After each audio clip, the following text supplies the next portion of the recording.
Cinema ticket చిరిగేటప్పుడు ఇది రెడ్డి సినిమానా, కమ్మ సినిమానా, కాపు సినిమానా, క్రిస్టియన్ సినిమానా, హిందూ సినిమానా, ఎవరి సినిమా అని చూడరు. సూర్య గారు ఎవరండి? ఎక్కడి నుంచి వచ్చారు? ఆయన క్యాస్ట్ ఏంటి? మన తెలుగు సినిమాలు ఎవరు ఎక్కడి నుంచి వచ్చి టాలెంట్ ఉన్నా నెత్తి మీద పెట్టుకుంటామండి మనం. అంత గొప్ప ఇండస్ట్రీ మంది. మన సందీప్ రెడ్డి వంగ గారు ఎవరండి? మన తెలంగాణ ఆయన. అక్కడ బాంబేలో ఆయన జాటనా కపూరనా ఏమని చూసి ఆయన అక్కడ నెత్తి మీద పెట్టుకున్నారు. టాలెంట్ మన ఇండియన్ సినిమాలో టాలెంట్ లేకపోతే పక్కన పెడతారు. కష్టం, హార్డ్ వర్క్ ఉంటే, టాలెంట్ ఉంటే ప్రొడ్యూసర్లు నెత్తి మీద పెట్టుకుని పైకి తీసుకెళ్తారు. ఏమండి, ఆ నెట్లో అది రాసి పోస్టులు చేసిన వాళ్ళకి ఒకటి అడుగుతాను, మీ ఫ్రెండ్స్కి కానీ ఎవరికైనా ఫోన్ చేసి ఒక 10,000 20,000 అడగండి.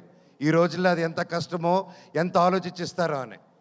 కానీ ఈ కులం చూడకుండా, మతం చూడకుండా, బ్యాక్గ్రౌండ్ చూడకుండా, వీడు ఎవడని తెలియకపోయినా ఒక టాలెంట్ చూసి, కష్టం చూసి, డబ్బు వస్తుందా రాదా అన్న సంగతి తర్వాత ముందు నమ్మి ఒక ఆర్టిస్ట్ మీద డబ్బేసి పెట్టడమే మన హీరోస్, మన ప్రొడ్యూసర్స్. అలాగే వాళ్ళు దేది చూడరు.